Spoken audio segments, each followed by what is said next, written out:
యశోద ఆసుపత్రిలో ఆయన డాక్టర్గా ఉన్నప్పుడు మంచి డాక్టర్గా తెలుసు. ఎవరికి ఏ ఆపద వచ్చినా నేను ఫోన్ కొడుతుంటే, నేను ఫోన్ చేయగానే బిల్లు మాఫ్, ఆయన బిల్లు మాఫ్. అయితే బిల్లు సంగతి పక్కకు పెట్టుండ్రి. ఆయన దేనికి స్పెషలిస్టు? Spine doctor. స్పైన్ అంటే వెన్నుముక. మన వెన్నుముకకి ఏదన్నా సమస్య వస్తే చికిత్స చేసే డాక్టర్. దేశానికి వెన్నుముక ఎవరు? ఇవాళ దేశానికి వెన్నుముక అయిన ఆ రైతన్నకు కష్టం వస్తే ఈ స్పైన్ డాక్టర్ ఇవాళ 25 కిలోమీటర్ల పాదయాత్ర చేసింది.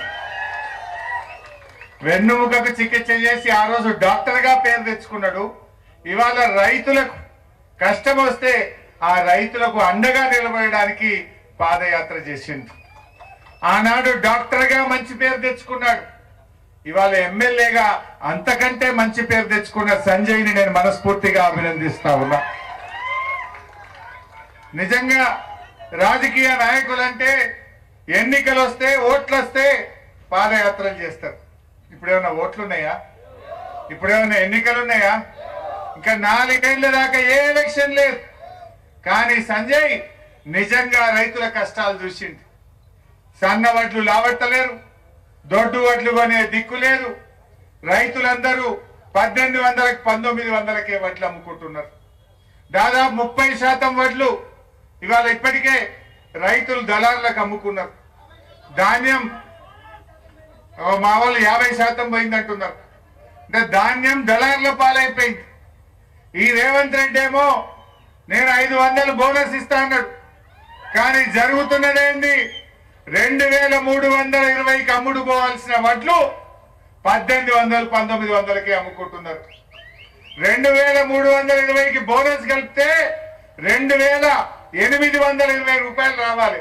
కానీ అమ్ముకుంటున్నది 1800. అంటే క్వింటల్ వడ్ల మీద 1000 రూపాయలు రైతులు నష్టపోతా ఉన్నారు. ఈ పుణ్యాత్ముడు మొన్న మహారాష్ట్ర పోయిండు. ఆడ ప్రెస్ మీట్ పెట్టి చెప్తుండు, నేను వడ్లకు బోనస్ ఇస్తున్నా అంటుండు. ఇస్తున్నాడే? మహారాష్ట్రలో పోయి వడ్లకు బోనస్ అంటాడు. ఇక్కడనేమో బోనస్ కాదు 500 తుట్టయితున్నది. 500 బోనస్ కాదు 500 తుట్టయితున్నది.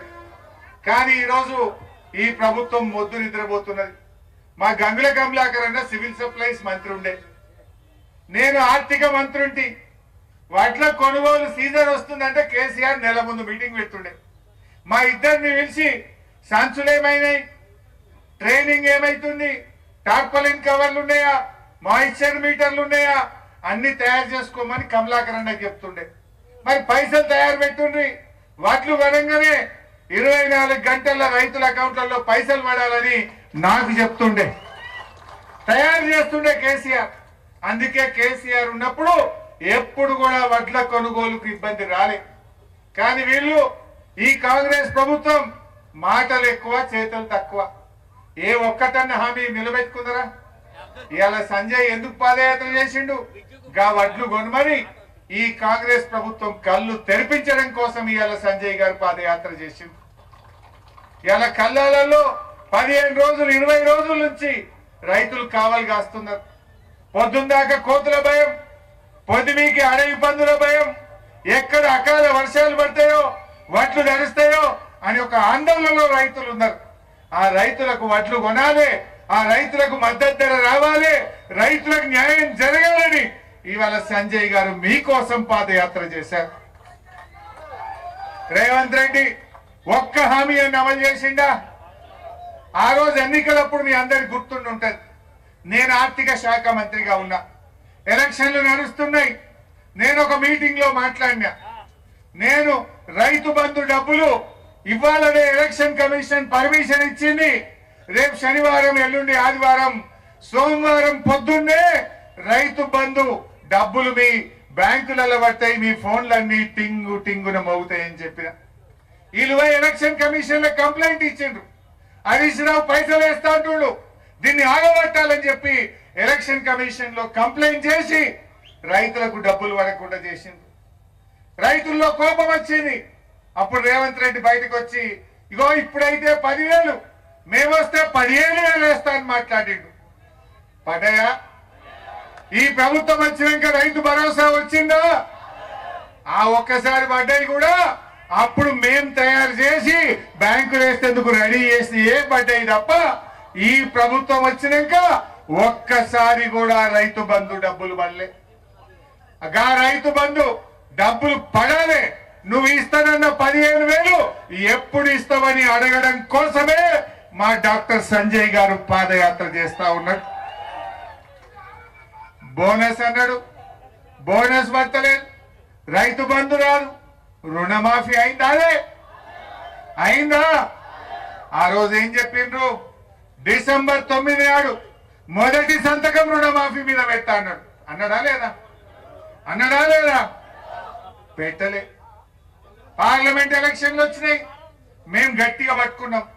ఏమైంది? రుణమాఫీ బాండ్ పేపర్ మీద రాసిచ్చినావు, సోనియా గాంధీ మాట అన్నావు, రాజీవ్ గాంధీ మాట అన్నావు, రాహుల్ గాంధీ మాట అన్నావు, నీ సంగతి ఏందని పట్టుకున్నావు. అప్పుడు ఆయన జనం ఓట్లేసేట్లేదని కొత్త డ్రామా మొదలు పెట్టిండు. అసెంబ్లీ ఎన్నికలప్పుడేమో బాండ్ పేపర్లు, పార్లమెంట్ ఎన్నికలప్పుడేమో దేవుళ్ళ మీద ఒట్లు పెట్టుడు. ఇవాళ మనం ఏడున్నాం? జగిత్యాలు ఉన్నాం. ఈ జగిత్యాలకు 4 దిక్కుల 4 పవర్ఫుల్ దేవుళ్ళు ఉన్నారు, అలేనా? తూర్పున కోటిలింగాల శివన్న ఉన్నాడు, పడమరన మా రాజరాజేశ్వర స్వామి ఉన్నాడు, ఇక ఉత్తరాన మన లక్ష్మీ నరసింహస్వామి ఉన్నాడు, మన దక్షిణాన కొండగొట్ట అంజన్న ఉన్నాడు. ఈ 4 దేవుళ్ళ మీద కూడా ఒట్టి పెట్టి మోసం చేసిన మనిషి అంటామే. ఈ 4 దేవుళ్ళ మీద ఒట్టు పెట్టి 15 ఆగస్టు కల్లా రుణమాఫీ చేస్తా అని దేవుళ్ళను మోసం చేసిన మనిషి అంటామా? మరి ఏమంటాం? ఏమంటాం? అది మీకే వదిలేస్తేగా, నేను మీకే వదిలేస్తా. అయినా కొండగట్టు అంజన్నను మోసం చేసినోడు బతికి బట్ట కడతాడా? కొండగట్టు అంజన్న ఊకుంటాడా? మరి ఇవాళ ఆయన 15 ఆగస్టుకు మాఫీ అన్నాడు.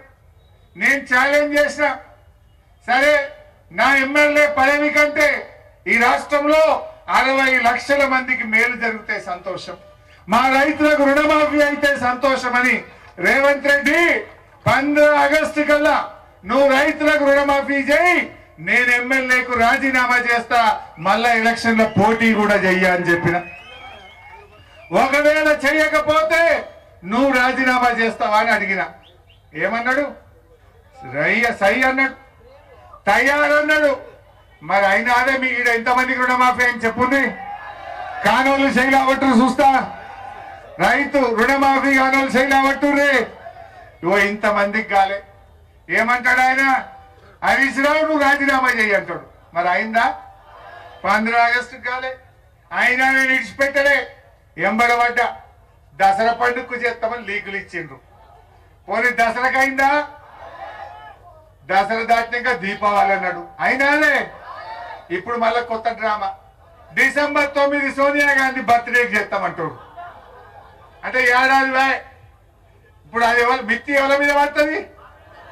ఇప్పుడు అయినా కొద్ది మందికి కూడా ఏమైంది? డిసెంబర్ 9 అని నువ్వు 15 ఆగస్టుకు పావుల మందికి చేసినావు. ఆ చేసిన వాళ్ళకి కూడా మెత్తి మీద వేసినావా లేదా? బ్యాంకు వాళ్ళు ఏం చేసిండ్రు? 30,000, 40,000, 50,000 మిత్తి కట్టినాకనే బ్యాంకుల నీ ఖాతాలో పైసలు జమ కట్టిండ్రు. రేవంత్ రెడ్డి చేసిన తప్పుకు అయిన కొద్ది మందికి కూడా మిత్తి భారం పడ్డది. ఇంకా ఈ పుణ్యాత్ముడు 2 లక్షల మీద ఉన్న వాళ్ళు కట్టుర్రు అన్నాడు.